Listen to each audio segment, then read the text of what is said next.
외교 정책을 점검해보는 순서를 준비했습니다. 정세현 전 통일부 장관이 연결돼 있습니다. 예. 안녕하세요. 예, 안녕하세요.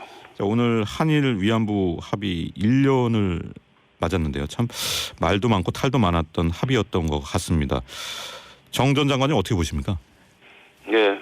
뭐 오늘 아침 신문에 보니까 야권의 대선 주자 9분들이 되게 이게 재협의를 하든지 폐기해야 된다는 의견을 냈더군요. 예. 여보세요? 네네. 예. 이건 재협의를 해야 되고, 재협의 결과 우리 국민들의 정서에 맞지 않으면, 만족스럽지 않으면은 뭐 폐기를 하든지 그런 식으로 가야죠. 네. 미국에서도 네. 이거 얼마든지 할 수 있는 일인 것이 국제적인 그 조약이라든가 합의 같은 것은 얼마든지 재협상하고 또 폐기할 수 있습니다.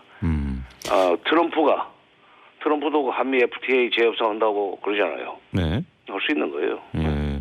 그 부분에 많은 분들이 관심이 많으시기 때문에 다시 한번 좀 여쭤볼게요. 1228 합의가 지금 법적 구속력은 없다는 분석이 많지만은 이제 양국 외교장관이 어떻게 세계에 약속한 사안이 됐기 때문에 이게 과연 폐기가 가능한가 이런 말씀을 하시는 분들 또 국가 신인도가 떨어질 수 있다는 우려를 하시는 분들이 있는데요. 어떻게 보십니까?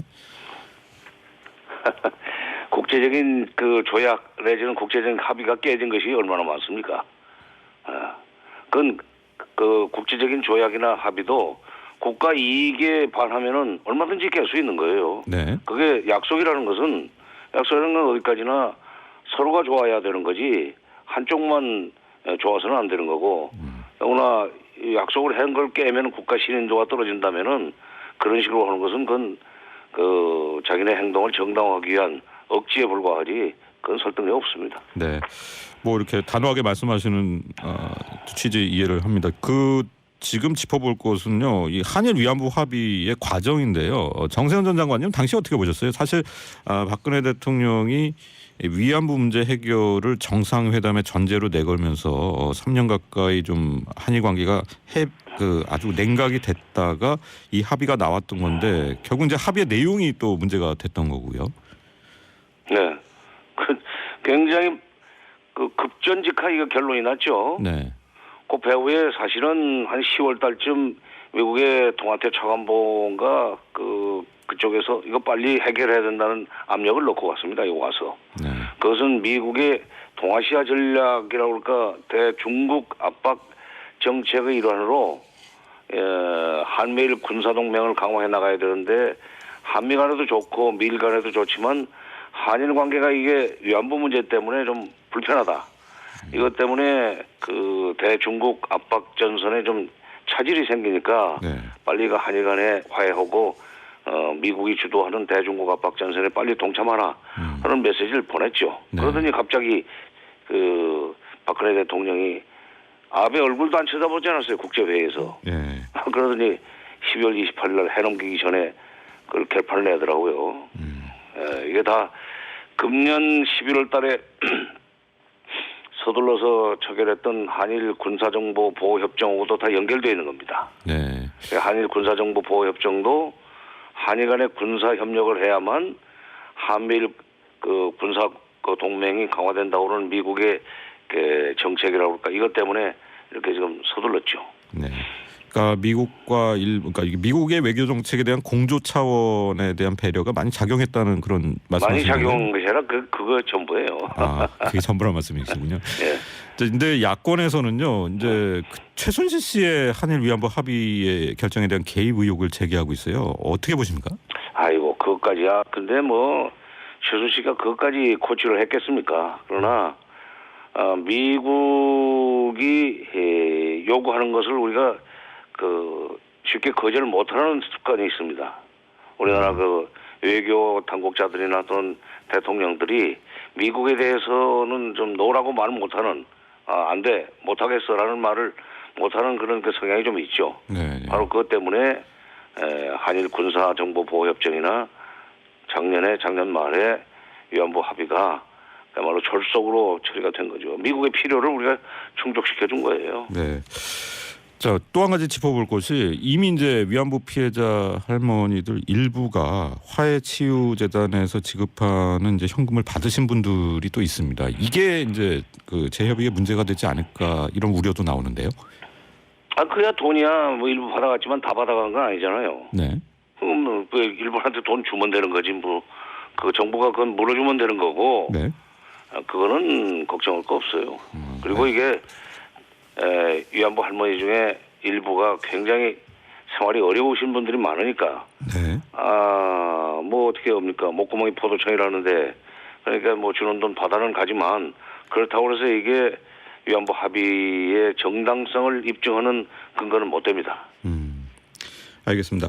전반적으로 이제 박근혜 정부가 한일 관계 개선에 좀 주력을 하면서 중국과 갈등이 좀 깊어진 상황인데요. 이제 중국에 치우쳤다는 말을 듣던 정부가 어떻게 보면은 이제 일본은 징검다리고 미국과 공조를 튼튼히 한 셈인데 대중국 관계 앞으로 어떻게 전망하십니까? 사드 때문에 어려울 거예요. 네, 사드 배치 이후에 지금 여러 가지 중국의 대한국 제재가 실질적으로 좀 시작이 되지 않았습니까? 네. 처음에 그 중국에 진출해 있는 LG나 현대에서 생산한 배터리를 중국 자동차 그 회사에 납품을 못하게 하는 식으로 해서 애를 먹이더니 드디어 이제 한류의 소위 그 공연 한한령이죠. 네. 이것까지 나왔고 관광객 떨어진 것은 뭐 오래된 일이고 그러니까 앞으로 이 사드 때문에 한중 관계는 사드 문제가 풀릴 때까지는 아마 회복하기가 어려우라고 봐요. 네, 지금 황교안 대통령 관한대행이 뭐 사드 배치를 좀 2, 3년 늦춘다고 해서 중국의 생각이 바뀌지 않을 것이다 이런 입장을 밝힌 적이 있는데 저 위안부 합의 마찬가지로 사드 배치 합의는 뒤집을 수 있는 겁니까? 저는 다음 정부가 네. 의지를 가지고 그 뒤집을 수 있다고 의지를 가지고 하면은 뒤집을 수 있다고 생각합니다. 왜냐하면 우리만 그런 생각을 가지고 있어서는 안 되지만 마침 트럼프 당선자가 대외 개입을 줄이겠다고 그랬단 말이에요. 네. 대외 개입을 줄이겠다고 그러고 또 외국에 주둔하고 있는 미군들의 그 경비도 왜 우리가 내야 되느냐? 주둔국에서 더 내야 된다는 식으로 얘기를 지금 하면서 미국의 대외 개입을 줄이겠다는 게 기본 방침이기 때문에 네. 사드 배치나 MD 체계 구축은 다 이게 미국의 대외 개입의 확장 개념입니다. 그러니까 줄이겠다고 그러는 그런 이 대외 정책 기조를 가지고 있는 트럼프 정부를 상대로 해서 우리 정부가 확실한 의지만 가지고 있으면 얼마든지 이것은 뭐 뒤집는다고 할까 중지시킬 수 있죠. 네. 근데 중국에서는 뭐 일각에서는 사드 배치가 예정된 경북 지역에 특정해서 불이익을 주자 뭐 이런 주장까지 나오고 있다는데 이런 게 현실화될 수 있을까요? 중국은 하죠. 한다고 보시는군요. 하죠. 왜냐하면은 이미 지금 그 사드 찬성했다고 그래가지고 경기도지사 그 중국 가려고 하다 못 가지 않았습니까? 네. 그러니까 경북과의 그 거래 경북에서 생산된 물건 못 들어온다 뭐 이런 식으로 나오면은 경북 경제에 타격이 있죠. 중국은 해요 그런 짓. 미국하고 좀 달라요. 네. 네. 알겠습니다. 오늘 좀 상징적인 뭐 화면이 하나 들어왔는데 오바마 미국 대통령과 아베 일본 총리가 미국 하와이주 진주만에 있는 애리조나 기념관을 방문해서 이제 헌화를 하는 장면이었습니다. 어떻게 봐야 될까요? 일본 사람들 참 나쁜 사람들이에요.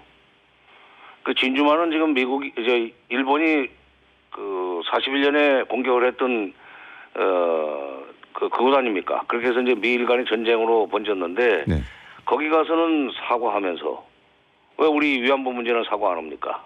그러니까 이 일본이 큰 나라 앞에서는 시키는 대로 하고 조금 자기보다 힘이 약하다고 싶으면은 대통령이 이렇게 3년 몇 개월 동안을 쳐다보지도 않고 사과할 때까지 나는 정상회담 안 한다고 하는 그것도 무시해버리고 미국의 힘을 빌어가지고 위안부 문제를 밀어붙여버리고 네. 일본이 소위가 큰 나라한테는 굴종적이고 좀 작은 나라한테는 아주 뻐기는 그리고 해달라는 것도 안 해주는 아주 좀 비겁해요. 네. 독일하고 좀 달라요. 그게 독일은 소위 유대인 학살 문제에 대해서 그쪽에서 요청만 나오면 뭐 총리가 가서 무릎 꿇고 사과하고 헌화하고 다 했죠. 일본은 한 번도 안 하지 않았어요. 네. 알겠습니다. 자, 최근에 한겨레 신문에 칼럼 쓰셨는데 대통령의 외교안보 철학과 소신이라는 제목이었습니다. 지금 한국의 대통령이 갖춰야 할 외교적 식견과 자질에 대해서 말씀하신 것 같은데 지금 대선 주자들 가운데 혹시 정 전 장관님 마음에 부합하는 주자가 있는 것 같습니까? 그런 사람이 나왔으면 좋겠다는 얘기였었죠. 네. 그 또 설사 뭐 그런 생각이 뭐 부합한다고는 비슷하다는 생각이 든다 한들 그런 사람이 있다 한들 제가 오늘 여기서 얘기할 수 있겠습니까? 그 사전 선거 운동 됐죠. 그럼 여기서 이제 컬럼에서 언급하신 식견과 자질 어떤 것들입니까? 저는 그 제가 77년에 통일원에 들어가서 뭐 직급이 낮을 때는 대통령 근처 못 갔지만은 김영삼 대통령 때는 비서관 했습니다. 네.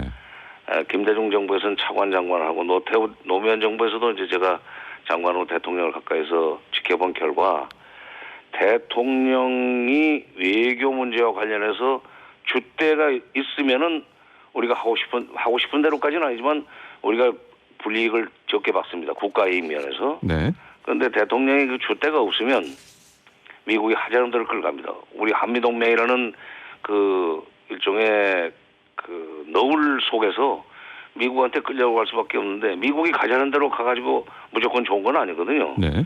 미국도 자기네 이익을 챙기고 우리 이익을 짓밟으면서 그런 경우 많습니다. 그런데 그걸 지켜내는 그 대통령이 몇 분 있었어요.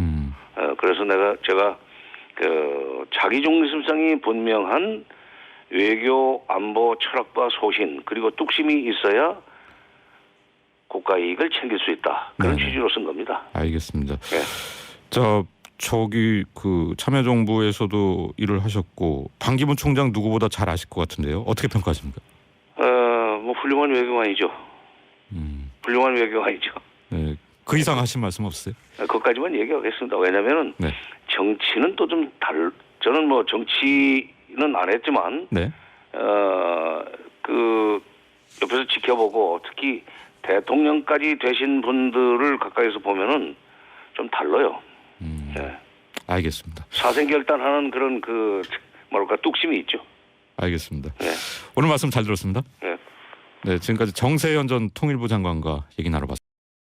취지 이해를 합니다. 그 지금 짚어볼 것은요, 이 한일 위안부 합의의 과정인데요. 정세현 전 장관님 당시 어떻게 보셨어요? 사실 박근혜 대통령이 위안부 문제 해결을 정상회담의 전제로 내걸면서 3년 가까이 좀 한일 관계가 아주 냉각이 됐다가 이 합의가 나왔던 건데 결국 이제 합의의 내용이 또 문제가 됐던 거고요.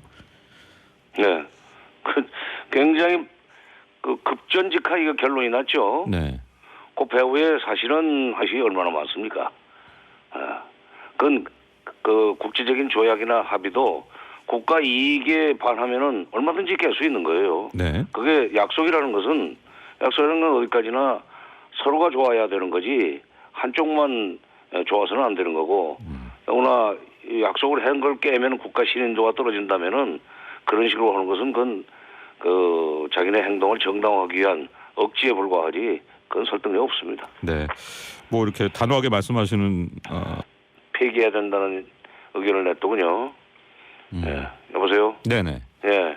이건 그 재협의를 해야 되고 재협의 결과 우리 국민들의 정서에 맞지 않으면 만족스럽지 않으면은 뭐 폐기를 하든지 그런 식으로 가야죠. 네. 미국에서도 네. 이거 얼마든지 할 수 있는 일인 것이 국제적인 그 조약이라든가 합의 같은 것은 얼마든지 재협상하고 또 폐기할 수 있습니다. 트럼프도 그 한미 FTA 외교 정책을 점검해보는 순서를 준비했습니다. 정세현 전 통일부 장관이 연결돼 있습니다. 예. 안녕하세요. 예, 안녕하세요. 자, 오늘 한일 위안부 합의 1년을 맞았는데요. 참 말도 많고 탈도 많았던 합의였던 것 같습니다. 정 전 장관님 어떻게 보십니까? 예.